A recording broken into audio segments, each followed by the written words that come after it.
Dark History. Part 1. Whispers in the Dark. The Birth of a Global Fear. In the quiet of night, when cities sleep and even the stars seem to dim, there are certain stories that begin to whisper through the cracks of history. They are not loud, nor are they shouted from the rooftops. They creep, they murmur, they settle into the fabric of human fear. One of these stories, persistent, shape-shifting, and deeply unsettling, is the idea of a hidden hand guiding the fate of nations, a secret people moving the world from behind the veil. For centuries, long before the age of electricity or the hum of modern paranoia, people have sought explanations for suffering, disaster, and change. And often, the easiest answer was not the most rational one, but the most emotional. When crops failed, when kingdoms fell, when disease spread, or when wars erupted, humanity needed a face to blame, a target, a name that made the chaos feel organized. That need for explanation gave birth to what we now recognize as one of the oldest conspiracy frameworks on Earth: the myth of the Jewish plot. This is not a story of facts, but of fear, of how centuries of superstition, envy, and political manipulation merged into a single, enduring narrative that the Jewish people, spread across nations and continents, secretly controlled the world. To trace the roots of this idea, we must step back into the medieval world, a world of faith and fire, of kings and inquisitors, of trade routes and plague ships. The medieval crucible. Europe in the 12th and 13th centuries was a continent in flux. The Crusades had opened channels of commerce and conflict. Knowledge from the Islamic world poured into Christian lands, reshaping medicine, science, and theology. But with new knowledge came anxiety, fear that the divine order could be slipping away. The Church, ever vigilant to preserve authority, warned of heretics and hidden enemies. In this climate, Jewish communities occupied a peculiar space. They were simultaneously indispensable and despised. As merchants, physicians, and moneylenders, Jews became essential to the functioning of medieval economies. Yet they were marked as outsiders, tolerated, but never embraced. Their distinct faith, language, and customs made them easy to identify, and easier still to accuse. Then came the blood. The first recorded blood libel accusation emerged in Norwich, England in 1104a. A young boy named William was found dead, and rumours began to coil through the city like smoke. His death, people said, was not ordinary, it was ritual. The Jews had killed him, draining his blood in mockery of Christ's crucifixion. There was no evidence. There never would be. But the power of the story, its grotesque simplicity, its religious resonance, was enough. Within decades, the blood libel spread across Europe, mutating into countless local versions. In each retelling, Jews were accused of sacrificing Christian children, of poisoning wells, of conspiring with the devil himself. These accusations were more than tales. They were weapons. Whenever a community suffered, from famine, plague, or political unrest, the anger that might have turned against the powerful instead turned against the vulnerable. Pogroms flared like wildfires. Entire Jewish communities were burned or expelled. The conspiracy was not merely a belief, it was a tool of control. Kings and bishops discovered its usefulness. By channeling popular rage into a single false enemy, they preserved their own power. From heresy to finance. By the late Middle Ages, a new narrative took shape. As Europe's economy expanded, moneylending, once condemned by the Church, became indispensable. But Christians were forbidden by canon law from charging interest.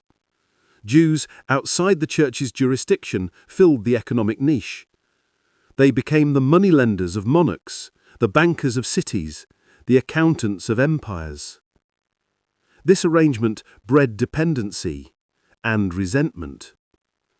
To the indebted noble, the Jewish lender became a symbol of humiliation. To the commoner, the image of the Jew counting coins by candlelight became a caricature of greed. Over time, these images hardened into stereotypes that would later feed the economic conspiracies of the modern age. Medieval art and literature began to codify these fears. In church carvings, Jews were depicted with hooked noses, pursed lips, and money bags in hand, the physical embodiment of avarice and deceit. Even theological writings reinforced the notion that Jews were spiritually corrupt, marked forever for their supposed betrayal of Christ. This was not mere prejudice, it was doctrine, institutionalized across centuries. The alchemy of paranoia. There is something almost alchemical in the way fear transforms into conspiracy. A small suspicion becomes a story becomes a belief becomes a system of power. By the 14th century, these systems of fear intertwined with Europe's own intellectual currents. As secret societies and mystical orders like the Templars, the Rosicrucians and the Freemasons captured the public imagination, Jews were often inserted into these tales as hidden masters or secret corruptors. Even events far removed from Jewish life became entangled in the web. The Black Death of 1348, which killed nearly half of Europe's population, sparked one of the deadliest waves of anti-Jewish violence in history. Rumors spread that Jews had poisoned wells. Thousands were massacred in the name of cleansing the land. Fear had found its scapegoat. In these centuries, the structure of the Jewish conspiracy myth crystallized into three enduring components. 1. The belief in secret coordination, that Jews, despite being dispersed and often powerless, operated as a single unified force. 2. The belief in corruption of the world's institutions, that they manipulated kings, banks, and religions from within. 3. The belief in cosmic opposition, that their goals were not merely material but spiritual, a war against Christianity itself. These ideas would lie dormant at times, flaring again when history darkened, but they never died. Whispers of control, the early modern world. As Europe entered the Renaissance and Enlightenment, superstition gave way to science, but the undercurrent of paranoia persisted. The invention of the printing press, meant to spread knowledge, also spread fear more efficiently than ever before. Pamphlets and broadsheets became vehicles for rumour. In both Protestant and Catholic lands alike, Jews were painted as corrupters, not only of faith, but of morals and markets. The expulsion of Jews from Spain in 1492 marked a turning point. Thousands of refugees scattered across Europe and the Ottoman Empire, carrying with them stories of persecution that would echo for generations. In their absence, legends grew. The idea of a Jewish cabal working from the shadows evolved with the rise of capitalism and colonial expansion. As the world became more connected, so too did the paranoia. In the 17th and 18th centuries, secret societies captured the European imagination. The Freemasons, the Illuminati, and the Jesuits became symbols of hidden power. But to many, these names were just masks for something older, something eternal, the supposed Jewish hand behind every revolution and reform. Whenever the old order trembled, the myth resurfaced. When revolutions erupted, in England, in France, in America, each was blamed in part on the Jews, Not for their actions, but for what they represented: modernity, change, the unsettling of hierarchy. The modern mind could not yet comprehend that chaos might arise from human complexity alone. It sought design in every disorder, and so the narrative adapted, refining itself to match the spirit of each new age. The Enlightenment paradox. The Enlightenment promised reason, equality, and freedom. Philosophers debated the rights of man, the separation of church and state, and the liberation of thought from superstition. For Jewish communities, this was a moment of cautious hope. Slowly, barriers fell. Emancipation began. Jews entered universities, professions, and public life. But with visibility came vulnerability. The same thinkers who championed freedom also carried the old prejudices beneath their rational veneers. Voltaire, Diderot, Kant, figures of intellectual light, wrote of Jews with contempt, framing them as cunning, tribal, and morally inferior. Their words gave the ancient myths a new, secular vocabulary. No longer merely the enemies of Christ, Jews became the supposed enemies of civilization itself. By the 19th century, antisemitism had evolved from a religious accusation into a political ideology. It was no longer about the soul's salvation, but about the survival of the state. And in this modern landscape of revolution and industrialization, a new kind of conspiracy was waiting to be born. One that would fuse medieval hatred with modern mass communication.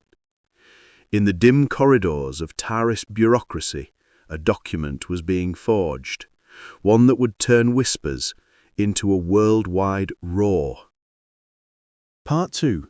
Forged Shadows: The Creation of the Protocols of the Elders of Zion. The story of modern conspiracy thought, especially the myth of the Jewish Cabal, cannot be told without examining one of the most insidious fabrications in human history. The Protocols of the Elders of Zion is not just a document, it is a blueprint for hatred. It is the dark scripture of the paranoid mind. It began, as many lies do, in the service of power. Late 19th century Russia was a land of unrest. The Tsarist Empire groaned under the weight of revolution, industrial upheaval, and a restless peasantry. In the corridors of St. Petersburg's secret police, the Okhrana, agents searched for ways to divert popular rage from the throne. They found their answer in an old, borrowed story. A forgery born of fear.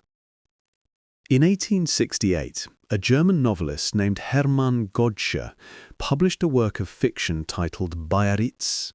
Hidden within its melodramatic pages was a scene of secret council. 12 shadowy Jewish elders meeting in a cemetery at midnight, plotting to control the world through manipulation of finance, media, and politics. Goetsche's scene was pure invention, inspired by older anti-Semitic writings and contemporary fears of revolution. Yet readers mistook it for truth. Decades later, Tsarist propagandists resurrected this fiction, rewriting and plagiarizing it into something that looked less like a novel and more like a leaked manifesto. This version became the Protocols of the Elders of Zion. It claimed to be the minutes of a secret meeting of Jewish leaders, allegedly revealing a plan for world domination through corruption, war, and social chaos. There was no meeting. There were no protocols. The text was a forgery assembled from fragments of earlier political satires, conspiracy tracts, and reactionary fantasies. But in an age of censorship, rumor, and illiteracy, it spread like wildfire. The first known publication appeared in 1903 in a St. Petersburg newspaper edited by Pavel Krushevan, a notorious anti-Semite who'd orchestrated pogroms in Kishinev. 2 years later, Sergei Nilus, a mystic writer obsessed with the apocalypse, republished the document in a book claiming that the Antichrist's arrival was imminent and that the protocols were his blueprint. The machinery of propaganda. Why did people believe it? Partly because it confirmed what they already feared. Every age has its anxieties. In early 20th century Russia, industrialization and social upheaval eroded the familiar hierarchies of faith and class.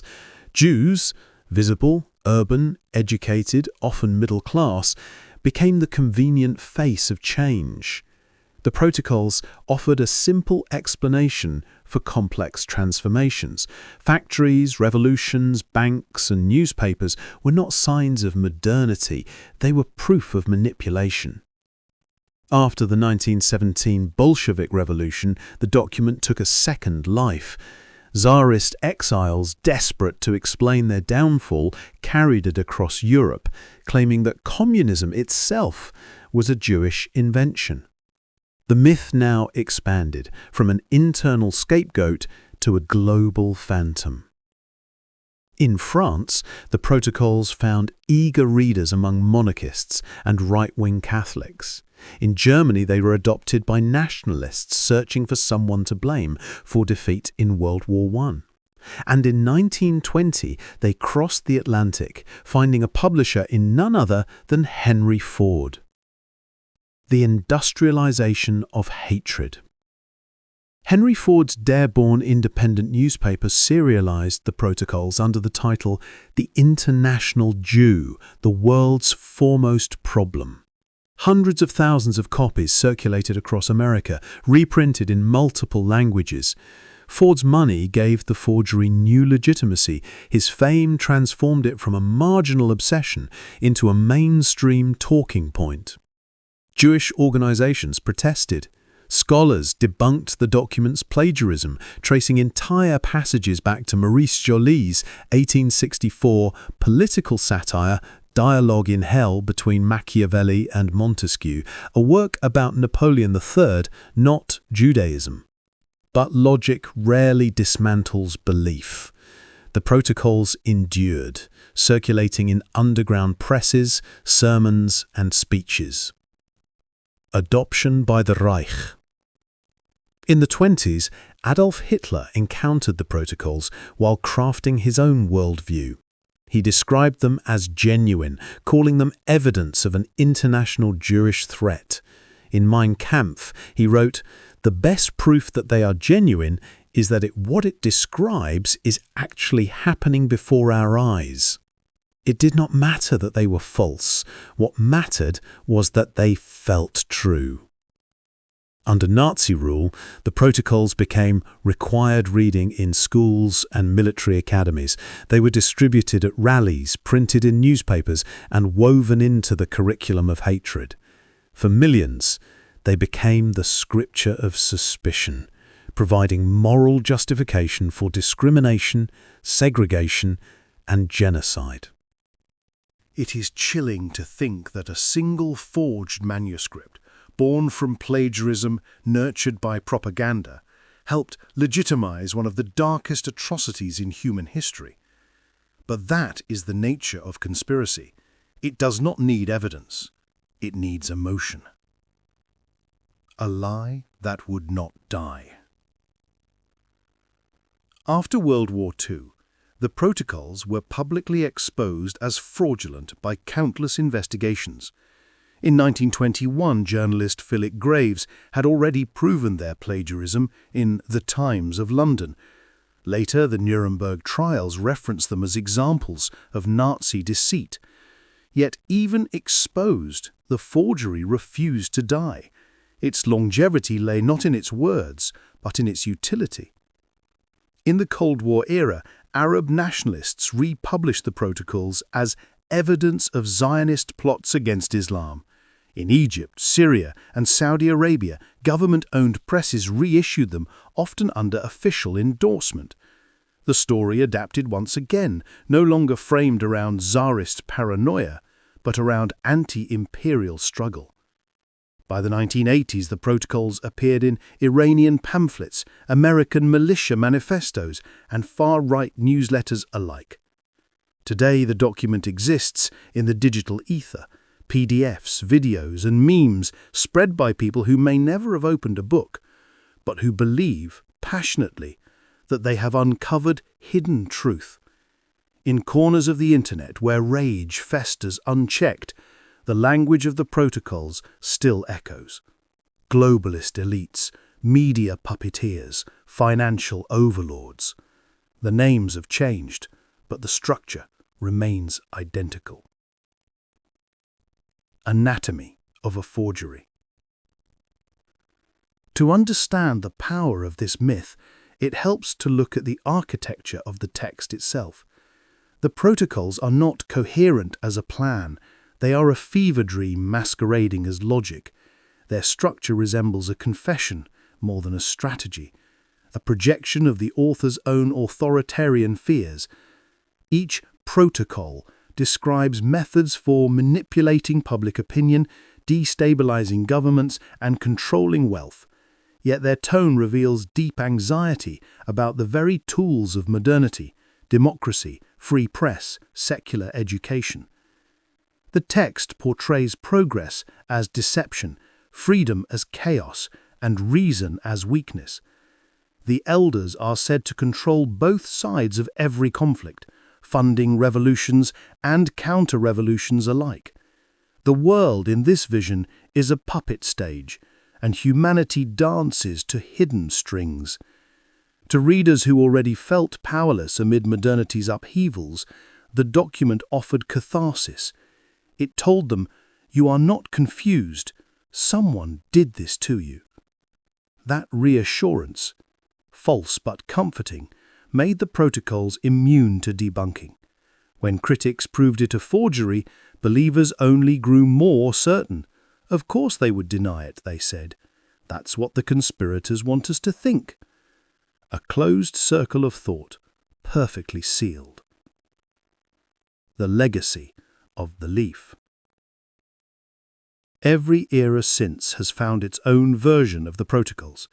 In the 60s, white supremacists in the American South reprinted it to oppose civil rights.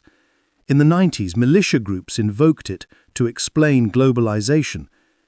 In the 2000s, as financial crises and wars rekindled public fear, the same motifs resurfaced online.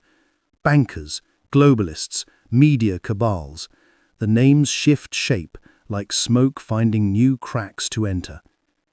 And now, in the digital century, the protocols no longer need paper. They thrive in pixels, hashtags, and forums. They appear in subtler forms, posts about global elites, shadow governments, or financial cabals, all echoes of that same century-old text. It is a haunting testament to the durability of lies. Words written to defend a crumbling empire have outlived empires themselves. A whisper between worlds. Sometimes late at night, I think about the man who wrote those words, whoever he truly was. I imagine him hunched over a candlelit desk, copying sentences from an old French satire, stitching them together into something monstrous. Did he believe his own creation? Or did he know exactly what he was building? A weapon, not a revelation. Perhaps he felt he was defending his world against change. Perhaps he was simply following orders. But what he built was not protection, it was poison. And that poison seeps still, in the chants of crowds who cry of shadowy elites, in the digital murmur of anonymous accounts, in the recycled memes of fear. The lie endures because it offers what truth rarely can: simplicity. History is complex, reality is uncertain, but conspiracy, whispered softly, feels like control. Part 3. Banking, Bloodlines and Blame. The Rothschild Myth. There is a peculiar power in a surname. Some names open doors, others ignite fear. few have carried such contradictory weight as the Rothschild family, whose real influence and immense philanthropy were twisted into one of the most enduring conspiracies of all time. The Rothschild myth stands at the crossroads between envy and paranoia. It began as a simple story about success and transformed into a legend about domination. To trace its evolution is to watch how resentment feeds imagination and how imagination becomes accusation. The rise of a dynasty. The true story begins in the narrow streets of Frankfurt's Jewish ghetto in the mid-18th century. Mayer Amschel Rothschild, born in 1744, was a coin dealer and financier who built connections with European aristocrats. From his modest shop under a red shield, Zumroten Schild, he sent his 5 sons across Europe to establish banking houses in London, Paris, Vienna, Naples and Frankfurt. The network they built was unprecedented, a family enterprise that spanned borders and monarchies. In an era when communication moved by horse and courier, the Rothschilds developed their own coded correspondence and courier systems. They financed wars and peace treaties alike, helping Britain fund its campaigns against Napoleon and facilitating international loans that shaped the modern state system. Their efficiency and discretion made them indispensable. Monarchs trusted them, governments depended on them. But dependence breeds unease. To the public, the Rothschilds' ability to move fortunes across Europe seemed almost supernatural. Their communication network, faster than any government's, made them appear omniscient. In a century haunted by revolution, the idea that one family could influence the destiny of nations began to stir suspicion. The birth of the banker as villain.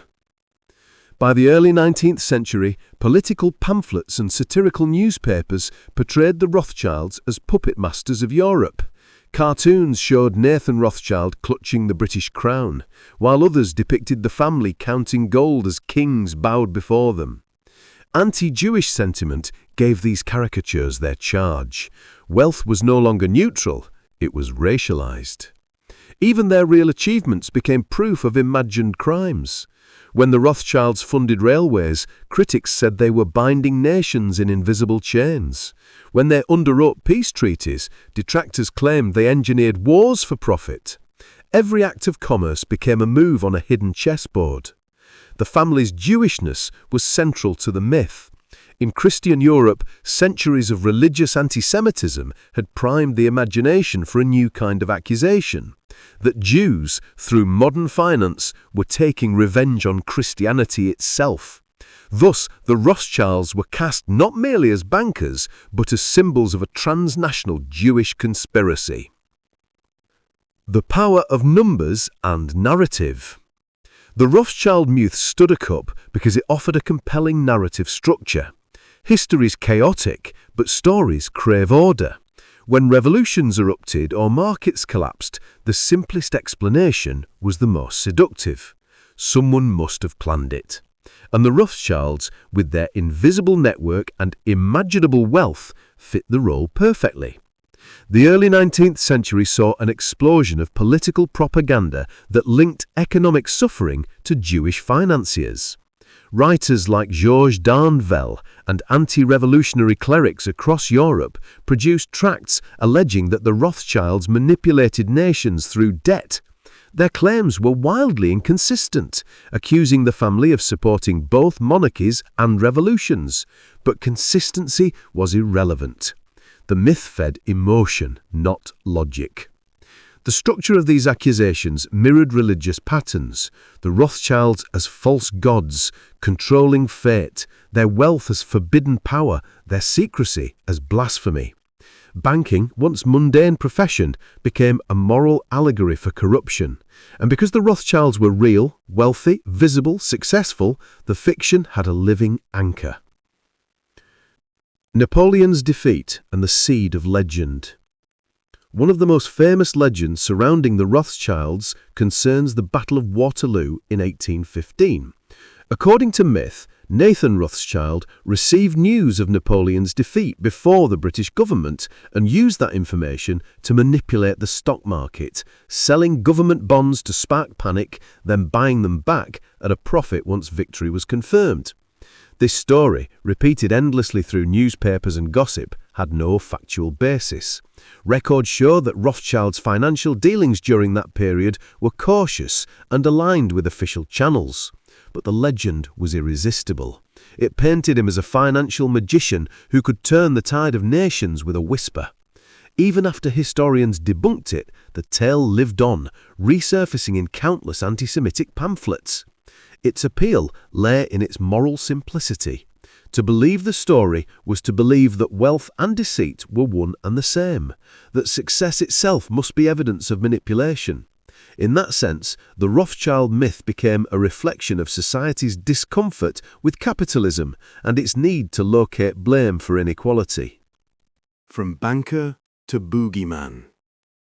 By the late 19th century, as industrial capitalism transformed Europe, anti-Semitic rises began to merge the Rothschild narrative with broader conspiracies about Jewish global power. The family became shorthand for the entire Jewish people, a metonym for greed, corruption, and control. Publications like Edouard Drumon's La France Juive cemented this association, claiming that Jewish financiers, led by the Rothschilds, were plotting to enslave Christian nations through debt. Drumon's book sold over 100,000 copies in its first year, blending populist anger with pseudo-religious language. He accused Jews of undermining morality, buying governments, and corrupting art and culture. His rhetoric echoed through Europe, preparing the psychological ground for the protocols of the Elders of Zion. Even as the Rothschilds funded hospitals, universities, and charities, their philanthropy was twisted into proof of ulterior motives.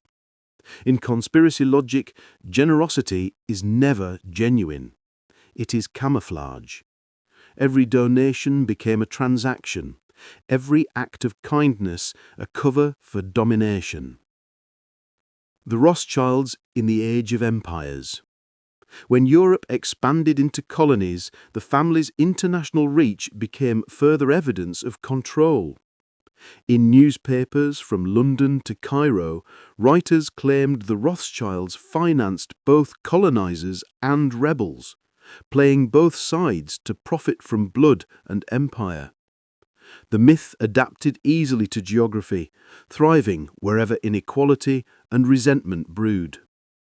In the United States, populist movements like the late 19th century People's Party warned of a Jewish banking conspiracy undermining democracy.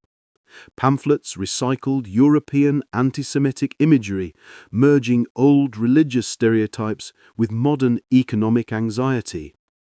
By the early 20th century, these ideas had become so normalized that they appeared in political speeches and pulp novels alike.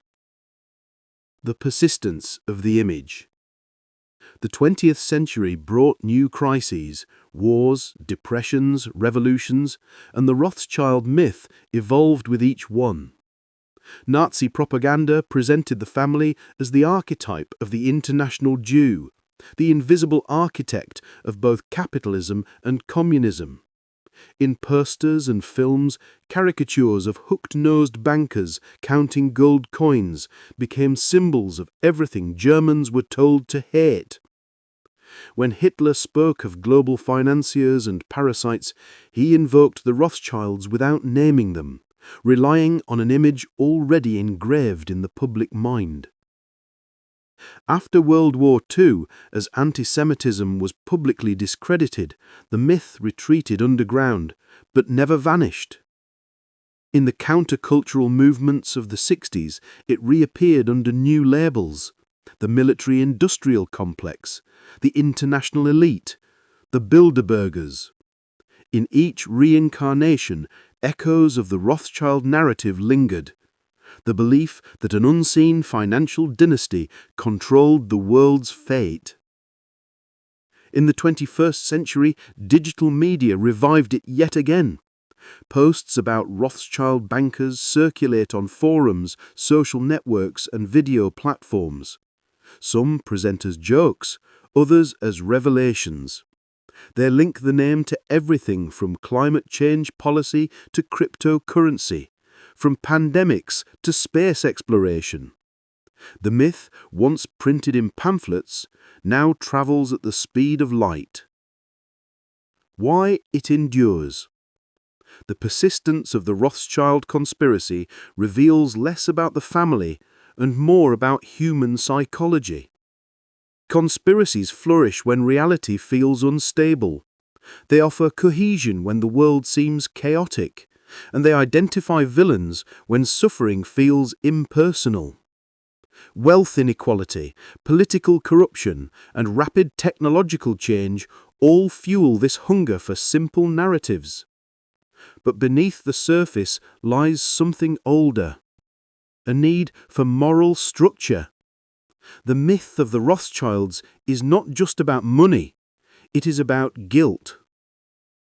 It externalizes collective discomfort with capitalism by locating its sins in a single racialized body. It transforms systemic complexity into a personalized evil. In that way, the Rothschilds' conspiracy is a mirror.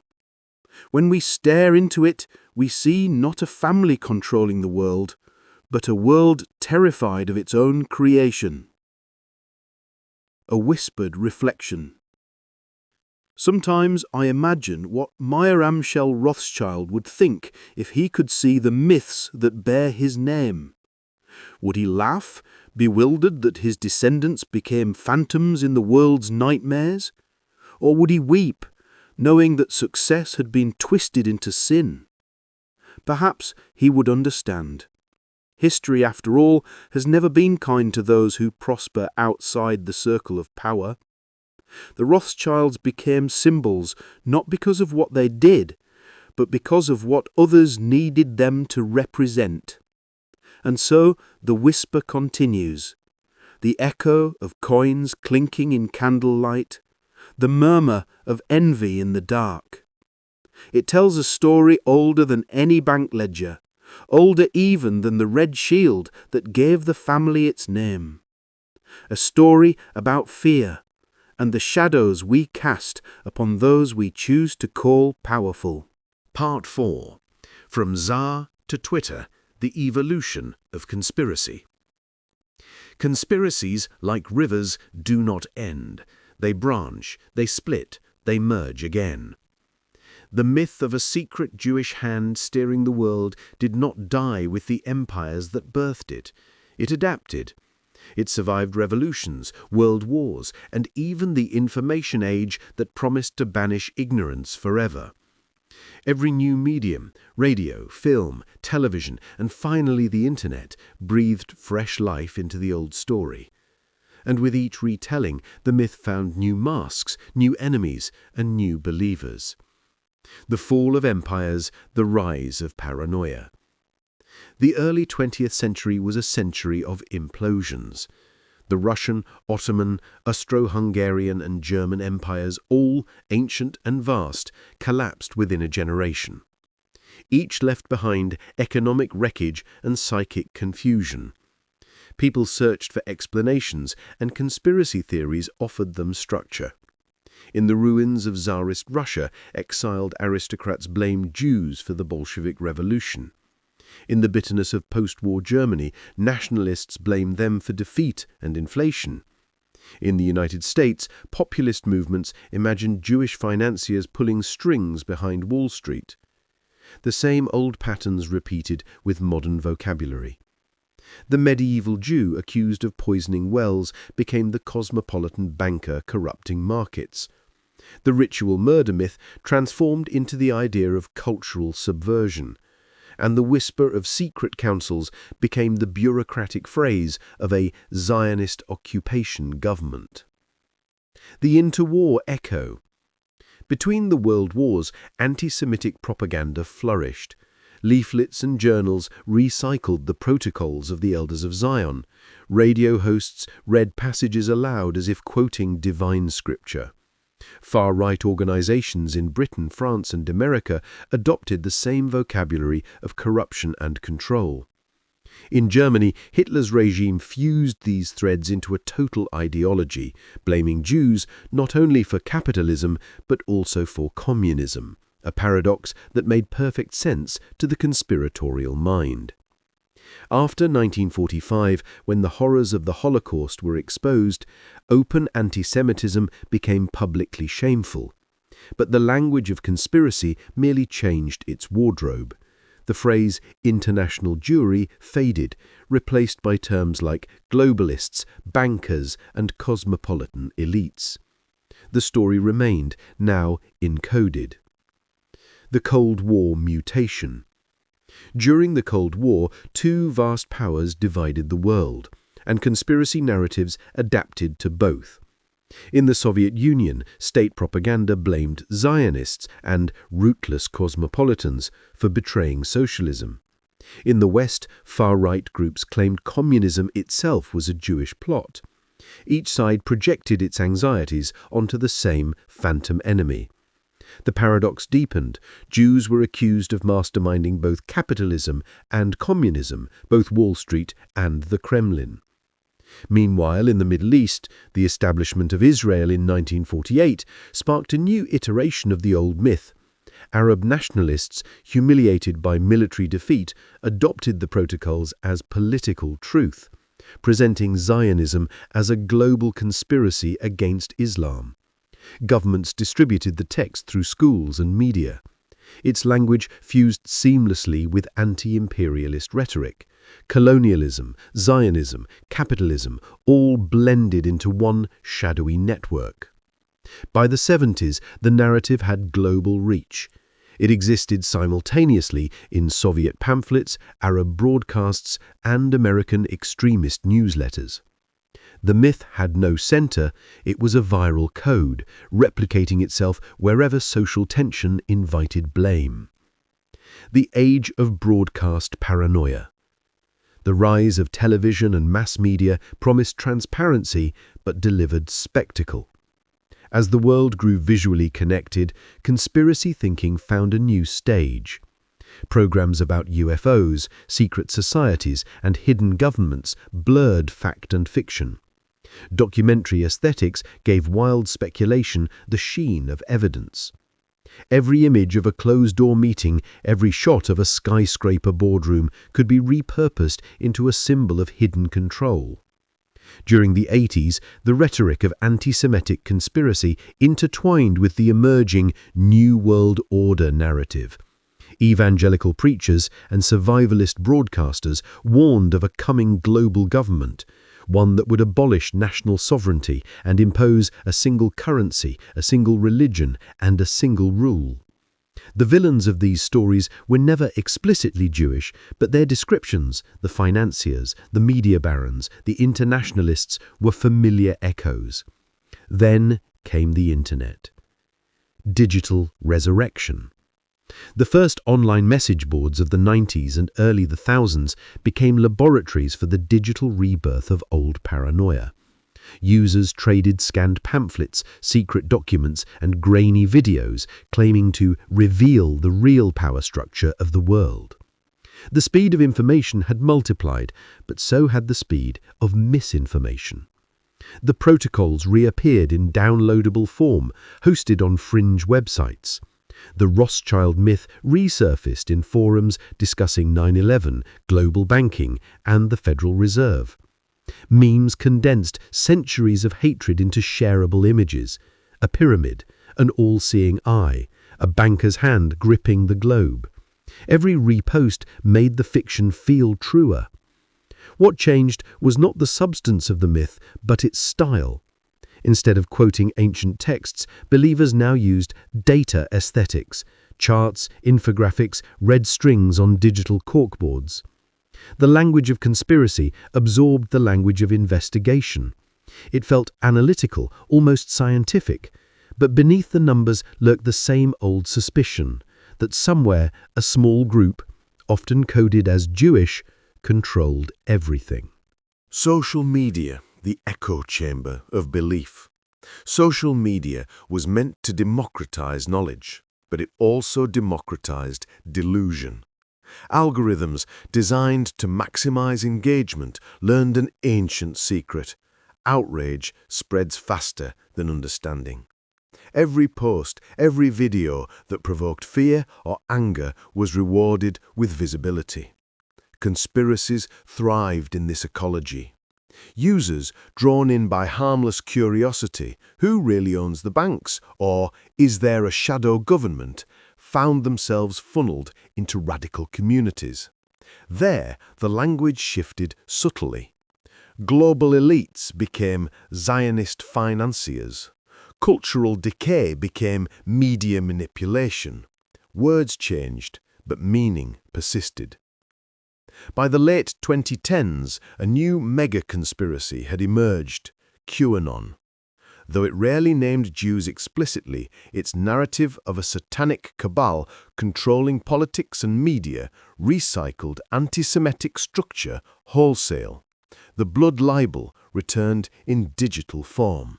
Claims of child sacrifice, secret rituals, and hidden power, echoes of medieval whispers dressed in 21st century code. The meme as modern scripture. A meme, at its core, is an idea designed to reproduce. It compresses complex emotion into a bite-sized image, bypassing logic to trigger instinct. Conspiracy memes function like modern scripture, interpreted, remixed, and endlessly shared. Each retelling affirms belief through repetition. The aesthetic of exposure, the redacted document, the grainy photo, the circle drawn around a politician's face, creates the illusion of discovery. Viewers feel they are part of an elect few who see through the lies. In this sense, the modern conspiracy culture is profoundly Gnostic. It promises secret knowledge in a chaotic world. It flatters the believer by making them both victim and hero.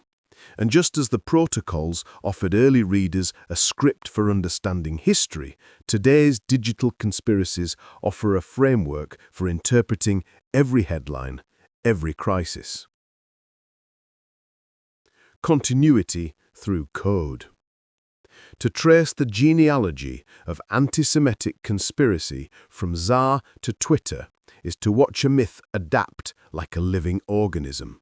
The medium changes from parchment to print, from broadcast to broadband, but the emotional logic remains identical. Each generation rediscovers the same fear, that unseen others are plotting their downfall. When economic inequality widens, when technological change accelerates, when institutions fail, the mind reaches instinctively for an explanation that simplifies the chaos. And history has already written the template: the hidden hand, the secret counsel, the eternal enemy. A digital whisper. If you listen closely, you can hear the continuity in the language itself. Online, phrases like "follow the money," "globalist agenda," and "puppet masters" flow through comment sections like incantations. Their tone is confident, their logic circular. They are descendants of the same superstition that once accused Jews of poisoning wells and plotting world conquest. The syntax of suspicion outlived its authors. But beneath this continuity lies something deeper, a yearning for meaning. Conspiracy, after all, is not merely hatred, it is narrative. It fills the void left by uncertainty. And the internet, a place of infinite data but scarce understanding, is fertile ground for such myths. Reflections in the screen. Sometimes, in the dim blue light of a monitor, I think about the old candlelit rooms where these ideas were first whispered. I imagine the parchment, the ink, the trembling hand that copied fiction into forgery. And then I look at the glowing pixels of a meme repeating the same story 100 years later. The medium has changed, but the act is the same. Someone, somewhere, needs to believe that the chaos has an author. We are drawn to conspiracies not because they are true, but because they promise a story. And in that promise, the oldest lies find immortality. Part 5. Zog and the New World Order. There is a phrase that appears again and again in the darker corners of the internet. Zog. It stands for Zionist Occupation Government. To those who repeat it, often without understanding its origin, it is the coded name of a supposed hidden regime, an unseen Jewish cabal that controls Western governments, media, and finance. The acronym sounds technical, almost bureaucratic, but its purpose is ancient. Zog is merely the old antisemitic myth reborn in a modern shell. The American genesis of Zog. The story begins not in Europe, but in the United States during the 70s. The Vietnam War had fractured national trust. Civil rights movements had upended the social order. Economic stagnation, oil crises, and political corruption had eroded faith in authority. Amid this disillusionment, extremist ideologies flourished. Neo-Nazis, white supremacists, and militia movements began recycling European anti-Semitic tropes, merging them with distinctly American fears of government overreach. The phrase Zionist Occupation Government first appeared in the writings of white supremacist groups such as the National Socialist White People's Party and later the Aryan Nations. They argued that the US government was no longer truly American. It had been infiltrated and subverted by Jews and their supposed allies. This narrative gave a spiritual dimension to racism, a cosmic struggle between a pure white Christian nation and a shadowy Jewish elite manipulating its decline. The phrase spread through newsletters, pamphlets, and shortwave radio broadcasts. For extremists, Zog explained everything: the civil rights movement, multiculturalism, feminism, immigration, and economic globalization. Every perceived erosion of traditional hierarchy became proof of occupation. From margins to movements. While fringe at first, the Zog narrative gained momentum through the 1980s as extremist groups built loose coalitions across the United States. The Aryan Nations in Idaho became a hub, attracting militias, Christian identity preachers, and former Ku Klux Klan members. Their ideology fused apocalyptic Christianity with racial conspiracy. Jews were cast as literal agents of Satan, orchestrating global decay to prepare for the Antichrist's reign. At its core, Zog was an attempt to rationalize loss, the loss of social dominance, of economic security, of cultural coherence. When white Americans who once felt central to national identity began to feel marginalized, they turned to a story that promised clarity. In this story, they were not victims of history's complexity, but of an intentional plan. The militia years. The 90s were a decade of paranoia. The end of the Cold War left America without a clear enemy, and conspiracy filled the vacuum. Books such as The Turner Diaries, a novel envisioning a white supremacist revolution, became manifestos for extremists. Its author, William Luther Pierce, also spoke frequently of Zog, portraying it as the ultimate enemy of freedom. When Timothy McVeigh bombed the Oklahoma City Federal Building in 1995, investigators found that he had been steeped in this subculture. Though McVeigh never used the term Zog explicitly, the ideological fingerprints were there. A belief that the federal government was controlled by an alien, malevolent force. The myth had migrated from marginal newsletters to acts of domestic terrorism. Zog goes global. As the internet connected the world, the Zog theory transcended national borders. European neo-fascists, Middle Eastern propagandists, and even some left-wing anti-globalization activists adopted its language, sometimes unknowingly. The idea of a hidden transnational power resonated across ideologies because it answered a shared sense of helplessness in a globalized economy. In Russia, ultranationalist writers repackaged Zog to describe Western influence on post-Soviet politics. In the Middle East, Islamist movements adapted the idea to describe Western and, by extension, Israeli domination. In both cases, Jews remained the invisible center of blame. Zog had become a shapeshifter, its face changing to match the fears of each region. Symbolism and coded speech. The language of Zog is deliberately opaque. It functions like a password in extremist circles, a signal that the speaker belongs to the initiated. On online forums, users post references to Zogbots or fighting the occupation. These phrases create a sense of belonging within alienation. For individuals isolated by social change or personal failure, belief in Zog offers a narrative that explains both their suffering and their purpose. This coded speech also allows antisemitism to operate in plain sight. Public figures can reference globalist elites, shadow governments, or international bankers, invoking the Zog myth without ever mentioning Jews. The listener's bias fills in the blanks. Thus, the conspiracy survives, even in environments that publicly reject bigotry. QAnon and the digital reincarnation of Zog. In the 2010s, Zog's DNA reappeared under a new name, QAnon. The details differed. Democratic politicians replaced federal bureaucrats as villains, and the language turned apocalyptic rather than racial. But the structure was identical. A hidden elite controlled world events, corrupted governments, and preyed upon innocent children. The Zionist occupation government had evolved into a global satanic cabal. While QAnon's followers often denied antisemitism, its symbolism spoke otherwise. References to blood-drinking elites, underground tunnels, and secret rituals directly echoed medieval blood libels. Terms like globalist and Rothschild functioned as dog whistles. The narrative once used by white supremacists had gone mainstream, wrapped in patriotic language and viral memes. The emotional engine.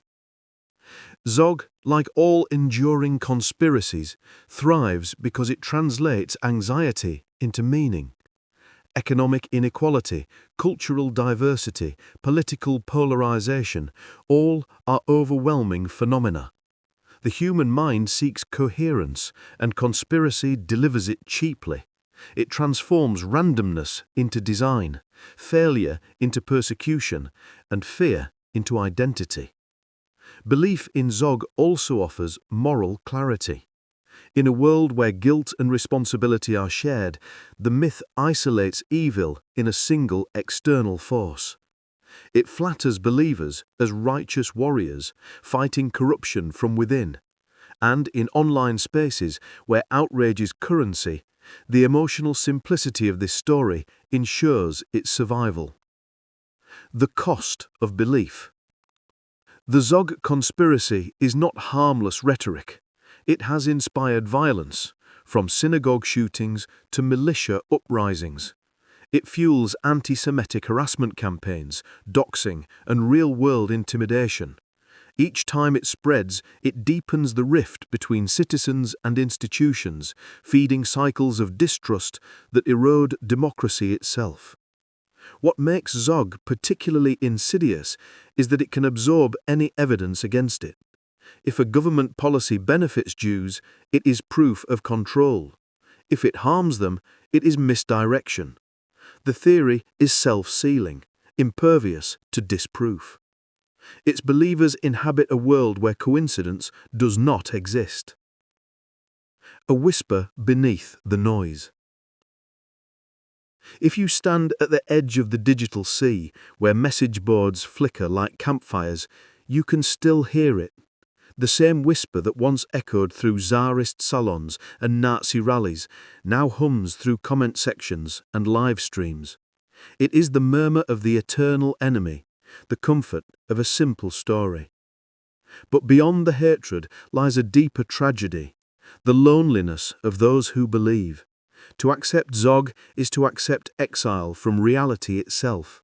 It offers belonging at the price of truth. It promises power while demanding fear. It feeds on isolation and rewards suspicion. In that sense, the myth is not just a weapon against Jews, it is a prison for those who embrace it. Breaking the spell.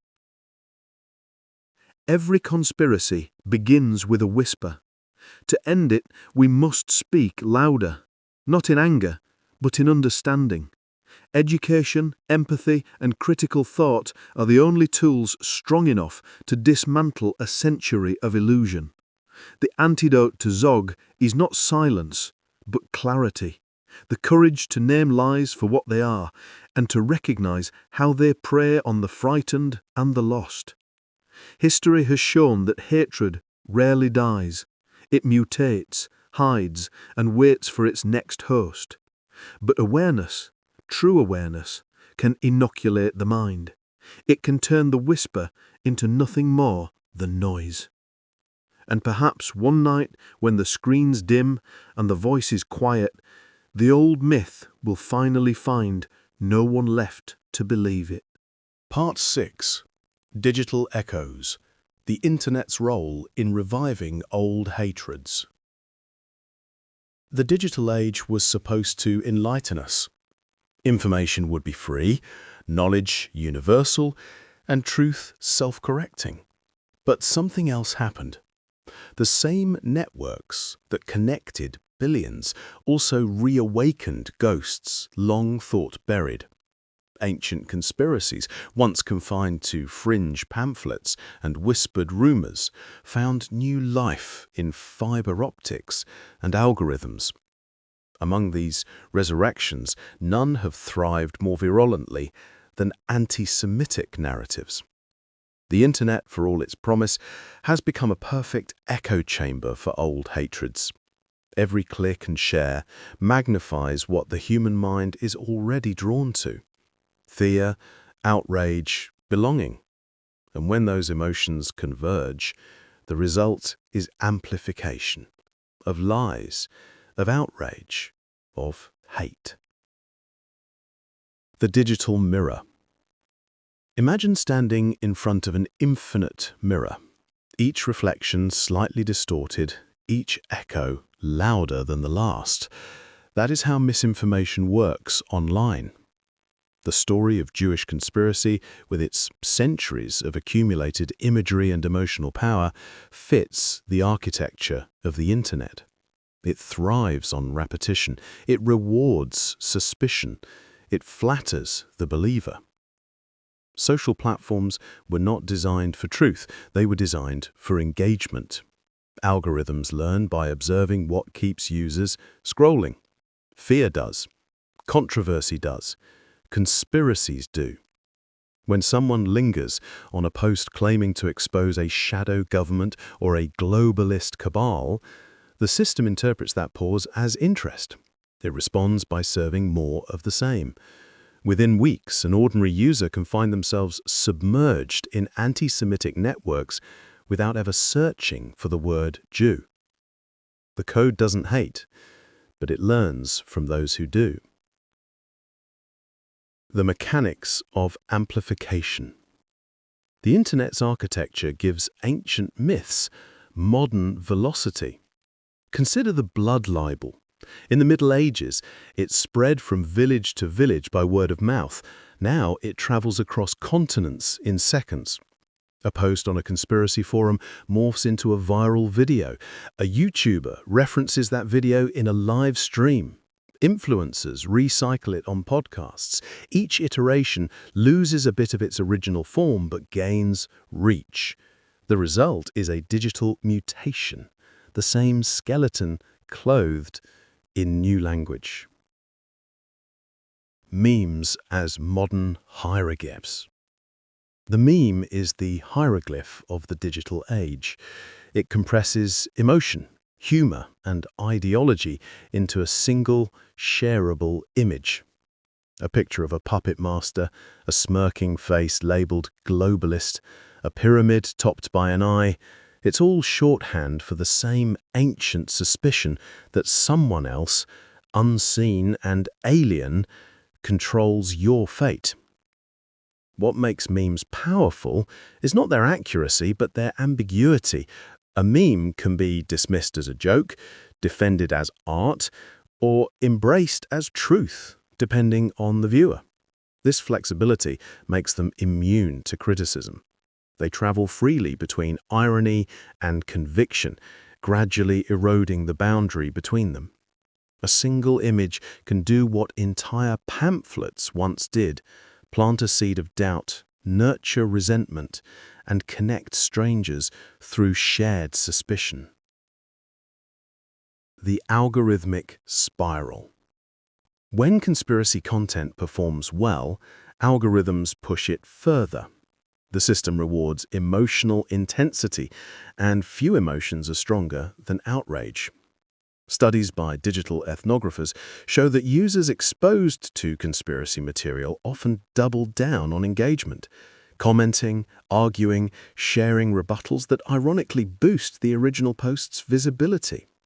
The platforms profit from the friction. This is how antisemitism finds new hosts. It doesn't always announce itself. It begins with vague distrust of elites, with talk of globalism, with jokes about media control. Gradually, the vocabulary sharpens. The same phrases that once appeared in Nazi propaganda, international financiers, puppet masters, Zionist bankers, re-emerge in comment sections, sometimes even on mainstream news pages. The repetition normalizes them. What was once unspeakable becomes casual. What was once fringe becomes familiar. Digital extremism and recruitment. Extremist groups have long understood the internet's potential as a recruiting tool.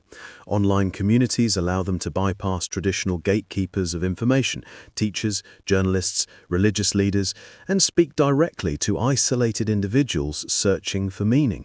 These groups craft narratives that blend empowerment with grievance. You are not powerless. You are one of the few who sees the truth. For young men, particularly those alienated by social disconnection, this promise of secret knowledge is intoxicating. Conspiracy becomes identity. To question it is betrayal. The myth of Jewish control morphs into part of a grander worldview, a story of corruption, purity, and rebellion against imagined tyranny. Forums like 4chan, 8kun, and Gab serve as incubators for this process. Anonymous users build collective mythologies through shared symbolism. References to Rothschilds, Soros, or globalists become shorthand for the same centuries-old accusations. When these narratives move offline into rallies, protests, or violent acts, they carry the weight of digital solidarity. The globalization of hate. Unlike previous centuries where anti-Semitic myths spread regionally, the internet globalized them. A conspiracy born in Tsarist Russia can now inspire violence in Pittsburgh, Christchurch, or Poway. Each attack, in turn, becomes fuel for online martyrdom. Perpetrators are celebrated as saints in extremist subcultures. Their manifestos are archived and shared like sacred texts. This feedback loop turns tragedy into propaganda. Every event becomes proof of the narrative's supposed truth. See, the war is real. The internet's memory is long, but its empathy is short. Echoes in the mainstream. One of the most disturbing aspects of digital antisemitism is how easily its language seeps into mainstream discourse. Politicians and commentators may avoid explicit slurs, but still invoke the same logic, accusing unnamed global elites of orchestrating social change. blaming financial powers for moral decay. Audiences conditioned by years of online exposure recognize the code. This coded antisemitism allows bigotry to coexist with plausible deniability. It enables hatred to disguise itself as skepticism. And because these tropes are centuries old, they feel oddly familiar, even to those who do not consciously endorse them. The myth has been woven into cultural memory. Resistance and counterspeech. Yet the same digital landscape that spreads hate can combat it. Jewish educators, historians, and digital activists have built online initiatives to debunk misinformation. Projects like the ADL Cyber Hate Index and UNESCO's Think Before Sharing campaign monitor anti-Semitic content and promote media literacy. Social platforms, though often slow, have begun implementing detection systems that identify coded hate speech. Grassroots communities also fight back with humor and empathy. They reclaim symbols, flood hashtags with counter-messages, and expose false narratives with calm precision. Each small act of resistance weakens the illusion of consensus that conspiracies depend upon. Education remains the most effective weapon. When people learn how algorithms manipulate their attention, when they understand the historical roots of the symbols they share, the spell begins to break. The digital responsibility. We are all curators of the information we consume.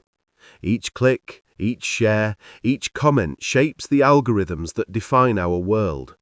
To scroll is to vote. The responsibility, then, lies not only with corporations, but with individuals. To question before believing, to verify before amplifying. In the quiet between notifications, we can still choose reflection. We can decide whether to feed the echo or to still it. The ghost in the machine. Sometimes I think about the first anti-Semitic rumor ever told. A whisper in a medieval alleyway, carried by a torchlight. And I imagine that whisper traveling through time, changing tongues and technologies, until it becomes a tweet, a meme, a video thumbnail. The machinery has evolved, but the ghost remains the same.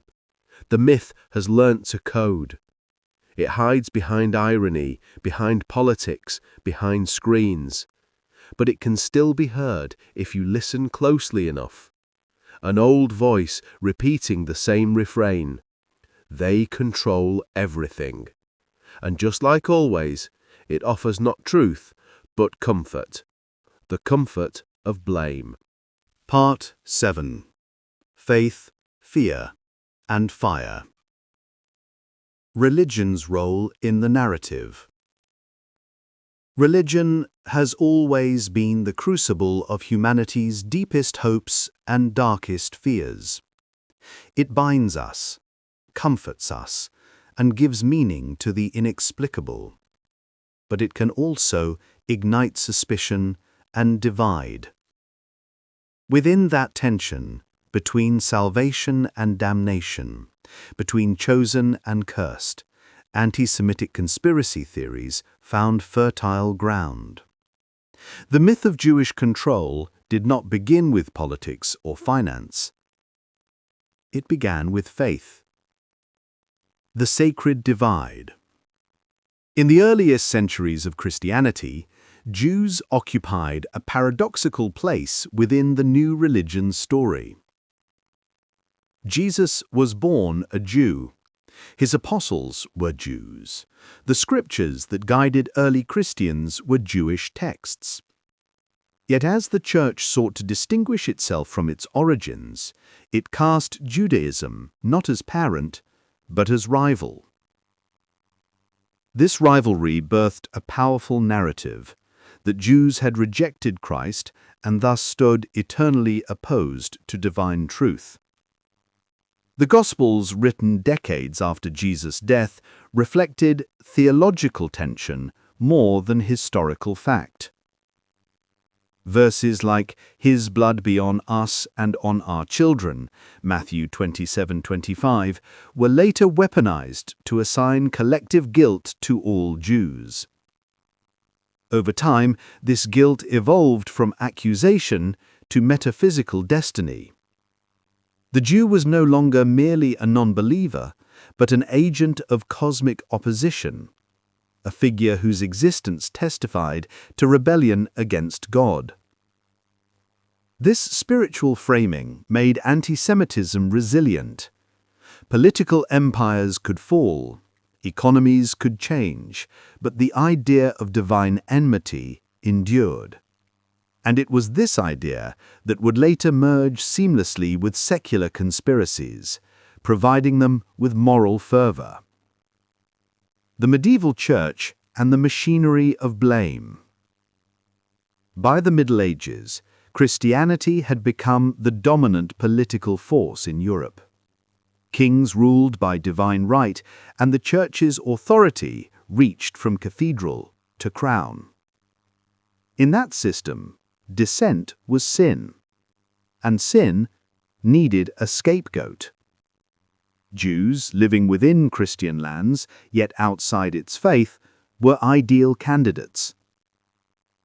Church councils restricted Jewish professions, forced them into ghettos, and forbade them from owning land.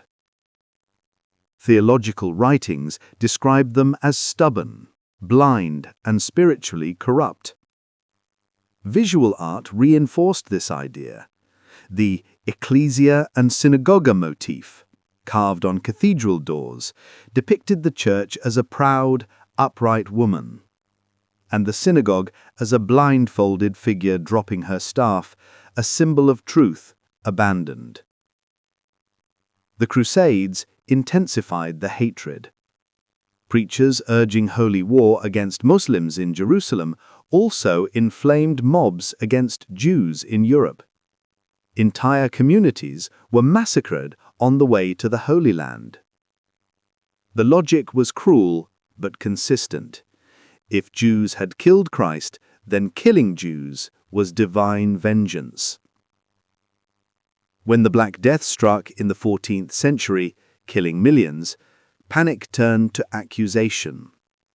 Jews were blamed for poisoning wells, a new iteration of the old belief that they conspired against Christian life itself. Pogroms erupted from Spain to Germany. Thousands were burned alive. In the ashes of those fires lay the embryonic form of every later conspiracy theory, that Jewish survival itself was unnatural, proof of dark protection. The Reformation and religious reinvention. The Protestant Reformation of the 16th century fractured the unity of Christendom, but it did not erase anti-Semitism. It merely diversified it.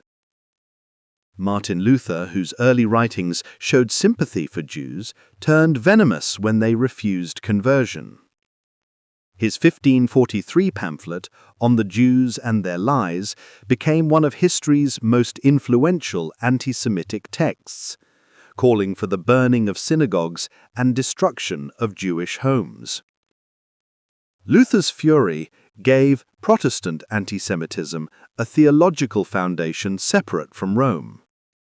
He portrayed Jews not only as religious opponents, but as embodiments of greed and deceit, themes that would later merge with economic conspiracy.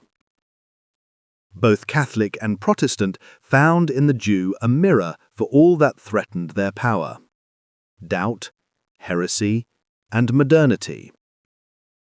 As the Enlightenment ideas challenged the Church's authority, religious anti-Semitism adapted again. Now Jews were accused not of killing Christ, but of killing God through reason, of dismantling the sacred with intellect. Philosophers who prided themselves on rationality often echoed the same prejudice in secular language. The divine curse became cultural pathology. Islamic echoes and political faith. While anti-Semitism in Europe was rooted in Christian theology, similar strains appeared in the Islamic world, though often through different pathways. The Quran includes both respect and critique for Jews, but political history transformed these verses into polemic. During the Middle Ages, Islamic societies generally tolerated Jews as dhimmi, protected but subordinate. But in times of crisis, tolerance eroded. The 20th century brought the sharper turn. The creation of Israel in 1948 and the subsequent Arab-Israeli wars reactivated dormant resentments. Colonial narratives merged with theological ones. European anti-Semitic literature, including the Protocols of the Elders of Zion, was translated into Arabic and distributed widely. Sermons and state propaganda began to describe Israel not just as a political rival, but as a cosmic adversary. This shift mirrored the Christian pattern. Religion provided moral justification for political anger. The result was a regional echo of the same global myth that Jews, through faith or cunning, sought domination over the world. Apocalypsism and the end times imagination. Religious apocalypsism has always been fertile soil for conspiracy. When history feels unstable, prophecy offers order. Throughout centuries of famine, plague and war, preachers proclaimed the end times, often identifying Jews as heralds of the Antichrist. This trope persisted into modernity. Even today, certain fundamentalist movements describe global events, economic crises, technological advances, international cooperation as signs of a coming satanic order. In these narratives, Zionism becomes synonymous with apocalypse. The re-establishment of Israel, seen by some Christians as a fulfillment of prophecy, is interpreted by others as a step towards Armageddon. Both views paradoxically fixate on Jews, one to exalt them, the other to condemn them. In the digital era, apocalyptic language merges with online conspiracy. Videos and posts blend scripture with pseudoscience, predicting global collapse orchestrated by hidden powers. Terms like Mark of the Beast and global elites intertwine, recycling religious dread in secular guise. Faith as fire and refuge. Religion is not the villain of this story. Faith in its pure form can heal the fractures that conspiracies exploit. Many religious leaders have condemned anti-Semitism with courage and clarity. The Second Vatican Council's 1965 declaration, Nostra Aetate, renounced the charge of deicide and affirmed the shared spiritual heritage of Jews and Christians. Interfaith dialogues across Islam, Christianity and Judaism continue to build bridges where hatred once ruled. But religion's emotional power is double-edged. The same conviction that inspires compassion can also justify cruelty when twisted by fear. Conspiracies thrive on certainty, the feeling of being chosen, enlightened or persecuted. Faith provides that certainty in abundance. The psychology of belief. At its heart, religious anti-Semitism reveals how belief can become a mirror for insecurity. When societies face moral or existential crisis, they externalize guilt. The Jew becomes the shadow on the wall, a figure to absorb collective fear. Conspiracy then functions as theology for the faithless, a cosmology of blame. The persistence of this mechanism explains why anti-Semitic tropes reappear even in secular movements. Ideologies that reject religion, Marxism, nationalism or scientism often unconsciously reproduce its dualism of good and evil. Every revolution inherits the old myth of the hidden hand. A whisper between prayers. Sometimes late at night, I think about the echo of those ancient sermons, the priests and imams and preachers who thundered about betrayal and blasphemy. Their voices have faded, but their words ripple through centuries.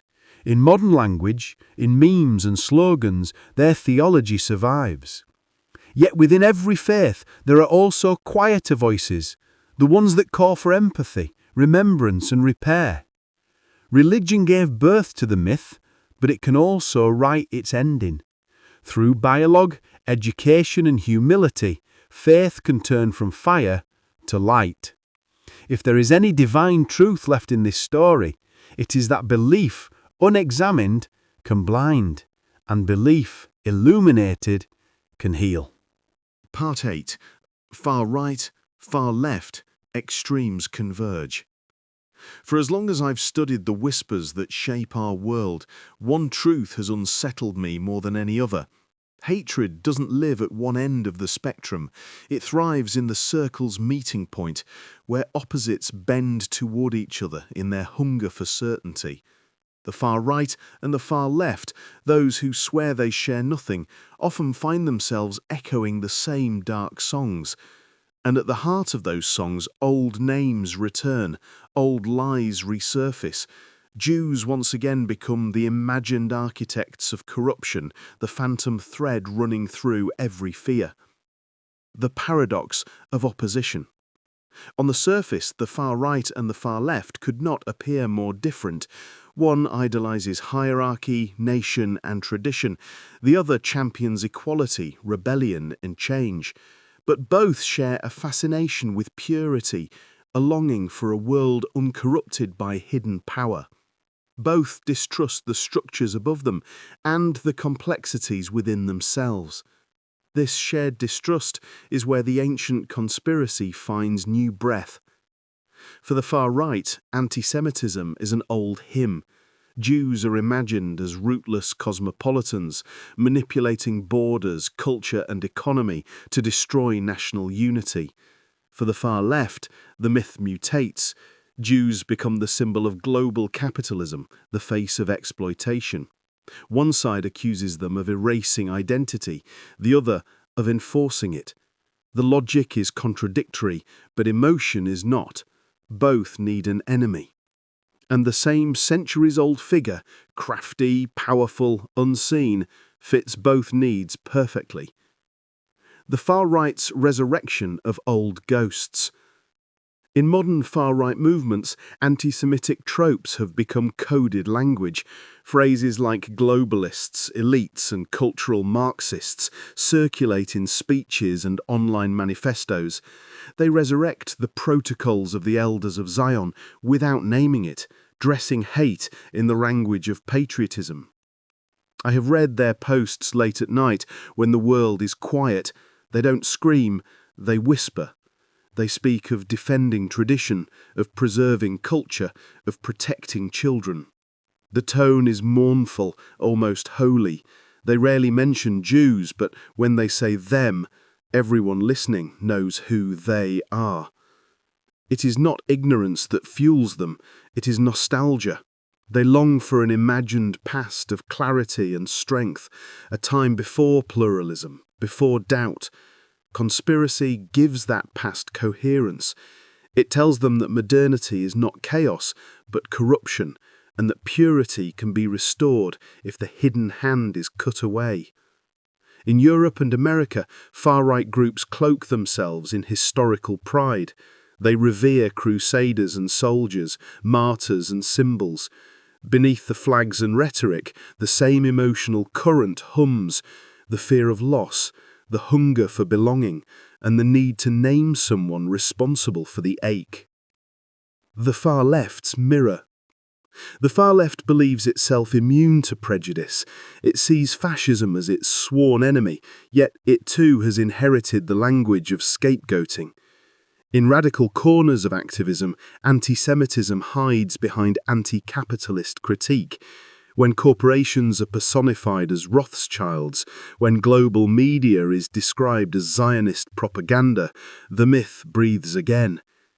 During the 20th century, communist regimes like the Soviet Union denounced Zionism as a form of imperialism.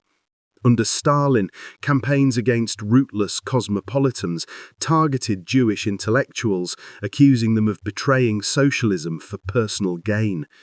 The rhetoric mirrored the far right's, only painted red instead of black.